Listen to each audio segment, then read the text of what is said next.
Usai Barada Richard Eliezer atau Baradae dituntut jaksa penuntut umum 12 tahun penjara, sosok Angelin Kristanto alias Ling Ling sang kekasih jadi sorotan. Diketahui Baradae menjadi terdakwa karena merupakan orang yang menembak Brigadir Nofriansah Yosua Huta Barat alias Brigadir J atas perintah Ferdy Sambo. Kekasih Baradae itu terlihat ikut hadir di persidangan agenda pembacaan tuntutan Richard Eliezer. Begitu mendengar kekasihnya dijatuhi hukuman lebih dari 1 abad, Ling Ling pun terduduk dengan tatapan kosong. Pasalnya Ling Ling pun sempat berharap bahwa Baradae dibebaskan dari segala hukuman karena berusaha membantu polisi membongkar kasus yang sempat buntu itu.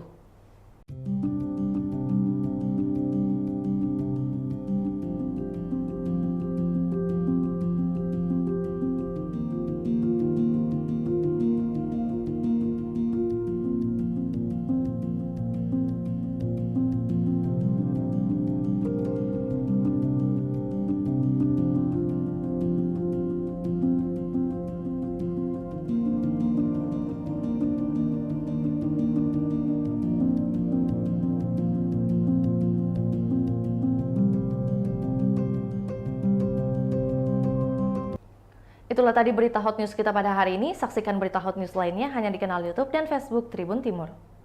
Terima kasih sudah nonton. Jangan lupa like, subscribe, dan share ya.